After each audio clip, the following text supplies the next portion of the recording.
But the United States is not what it seems to be. When they talk about the symbolic American dream, it really is that. It's a dream. It's not based on reality. You know, how do you interpret dreams? We've all had strange memories when we wake up. And then if you say that's what your nation's about, a dream, well, I'm actually using a different definition. Dreams also mean it's your hopes and wishes. So let's look at it that way. The American dream is about aspiring to a better life. They attracted a lot of people from all over the world seeking opportunity.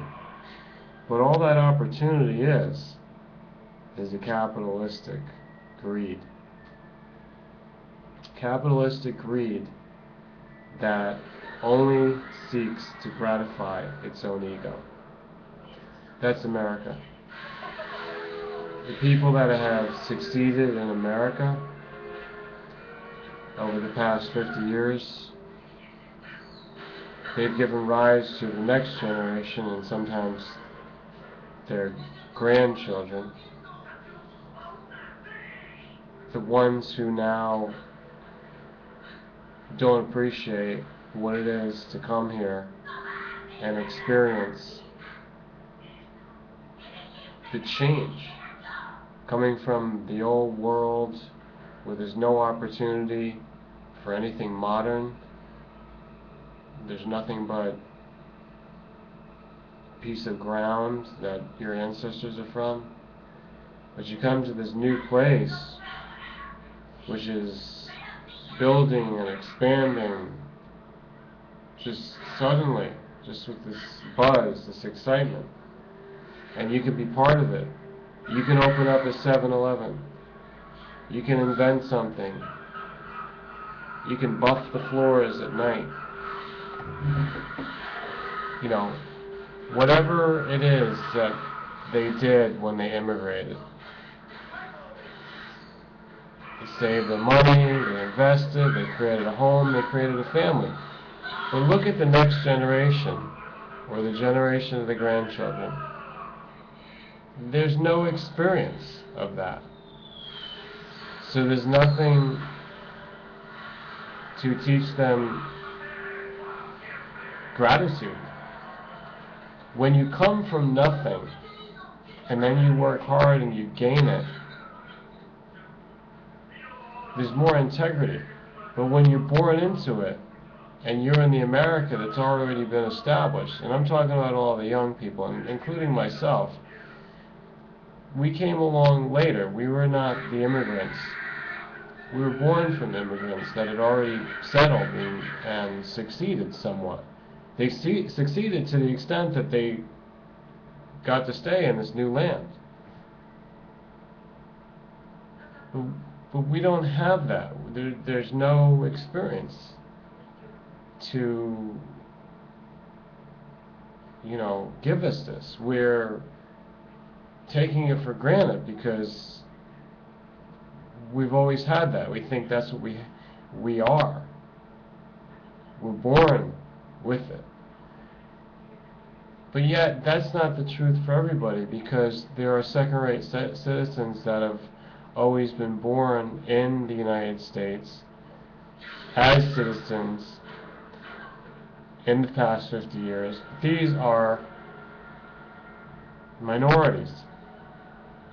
Now what's interesting is that the minorities in the past few decades are becoming the majority. And not only that, they're reaping some of the rewards just like everybody else has been. The high-level, highly educated immigrants, those that are natural born, are also getting these positions and getting these salaries and reaching success that they never had seen in their grandparents, especially since many of them, the grandparents, were slaves. Or it depends how many generations you go back. And I'm not talking about just all slavery ended at the end of the Civil War in 1865. I'm saying a lot of slavery continued on. There was indentured servants. There was debt slavery going on. Those are also slaves. And then you have this whole recycling of the idea of slavery that's going on as a result of capitalism and corporatism. So nowadays, if you get immigrants coming in, there's not as much opportunity. I mean, they might think it is compared to the extreme poverty and conditions that they come from. And they might think that minimum wage around $7 an hour and taking home a few $100 US dollars every week is success and moving up in the world, but it's really not, because that's another form of slavery. Whereas the slave of the 1800s was given everything. They didn't have to be paid and then use their money to get housing and food and everything else. They just were given the things they needed so that they could be kept alive to do the work. So there's a difference, but one's not better than the other, because they're still working the same amount of hours and ending up with nothing. It's the illusion of having something. It's horrible that they're being deceived like that. And then you got these rich CEOs and executives who are raking in all the profits just for themselves. And that's the way they want to keep it. So let's look honestly at the American system. When you get politicians up there that give it this line about America and it's so great and, you know, the patriotic ideal, it's a bunch of hogwash. Okay? They will tell you that everyone can rise up to these great heights of success, just like me. No, actually they can't. You're the only one that's rising up. You, who's talking.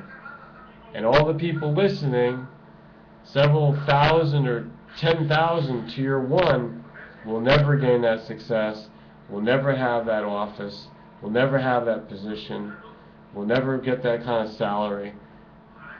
They'll just have it dangling in front of them like a carrot. And they'll be chasing that carrot. But they'll never get it. They'll never get a taste of it. Till the day that they just collapse. And the last thing they see is that carrot that they never had a bite out of it. And they just fall down into the dust from chasing after that thing for so long. It was always just out of their reach. That is an apt symbolism. The carrot that's dangling in front of their face on a string. It's very sad, but some people say that they deserve it because they're so stupid and they can never make the right decisions anyhow. So they're just deserving of this treatment. That's their lot in life. Well,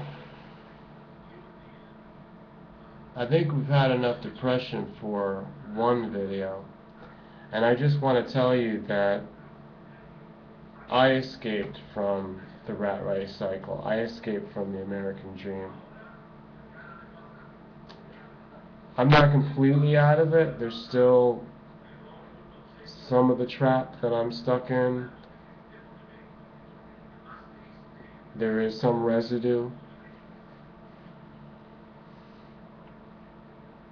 But I'm creating something new and I'm pushing ahead to that so that I can save myself.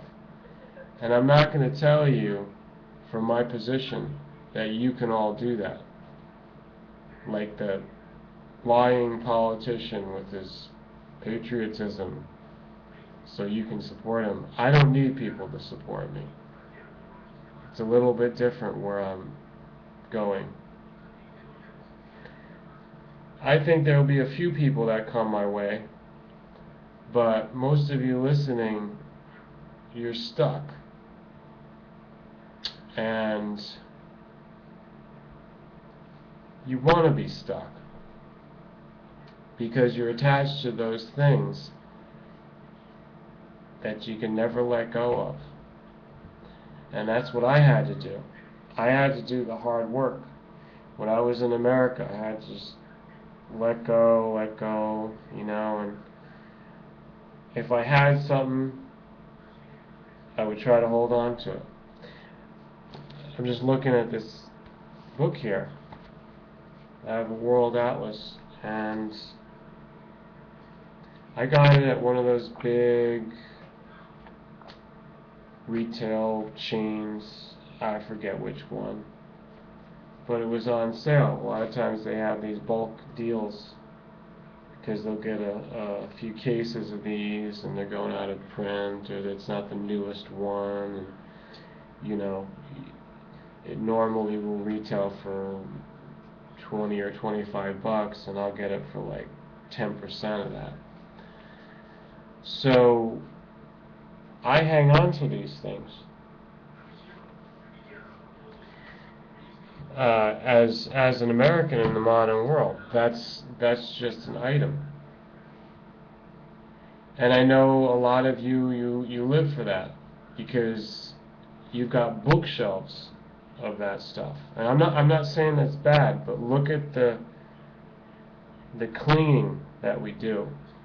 You see, if you had never gotten those things, you would feel that you were in the dregs of, you know, some third world country where they can't even afford to have a bookshelf because there's no piece of wood. I mean, and there's not going to be any books to put on the shelf anyhow.